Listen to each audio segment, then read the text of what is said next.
I'm Eric Singer, Gazette.com, and this is Between the Lines. We're continuing our election analysis. We're focusing on the numbers and going beyond the sound bites. Joining me now is political science professor from UCCS, Professor Josh Dunn. Thank you, sir, for being here. Thanks for having me. All right, you just got the numbers. Right. Reaction to it. Well, obviously, it was a very good night for John Suthers. I think he outperformed even his own expectations. I think I saw an interview with him last night where he said their polling indicated he was going to get about 40% of the vote. So he got a good 6 or 7% more than that. And so he has to be feeling very good going into the runoff election. Mayoral runoff strategy, Right. Things that people don't think about. Right. For John Suthers, it's get the people who voted for you this time to the polls again. That means mailing in their ballot again. If he does that, he wins. He doesn't even have to really pick up any votes from Lathan or Miller. If their voters just stayed home, he'd still win the election. For Mary Lou Makepeace, her strategy. She's got to gain some significant ground.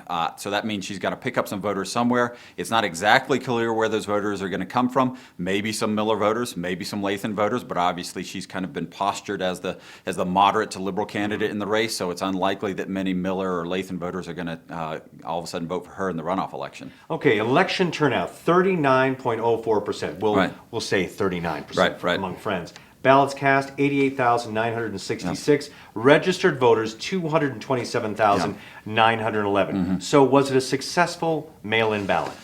Sure. Nationally, the percentage of voters who participate in city elections is about 20 to 21%. So Colorado Springs vastly outperformed that. One thing to keep in mind, though, is that a high turnout for an election isn't always a good sign. It could be an indication that voters are deeply unhappy, that there's a lot of uncertainty, a lot of turmoil in city politics.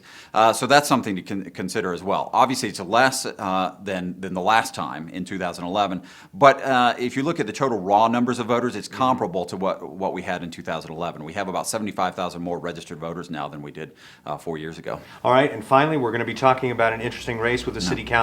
Obviously, we have Tom Strand, we have Bill Murray, and we have Merv Bennett. Jariah Walker was hoping to bring in the young professionals. Where were the young professionals? I don't know. That's an interesting question. I'm not certain if people are going to do some follow-up research to figure out who actually voted, what the demographics were. But yeah, I think part of what happened is that the people who did win, particularly those at-large races, the voters looked at them as the kind of candidates that could help repair the relationship between the mayor's office and city council, and so they're happy to vote for them. All right, and we will have to wait and see. Anything you'd like to add? No, right now, you just have to feel good if you're John Suthers. Right? The only thing disappointing for him is to come that close to actually winning the election outright and then have to have a runoff election. All right, thank you very much. Professor Josh Dunn from UCCS giving us his take and an election analysis. With Between the Lines, I'm Eric Singer, Gazette.com.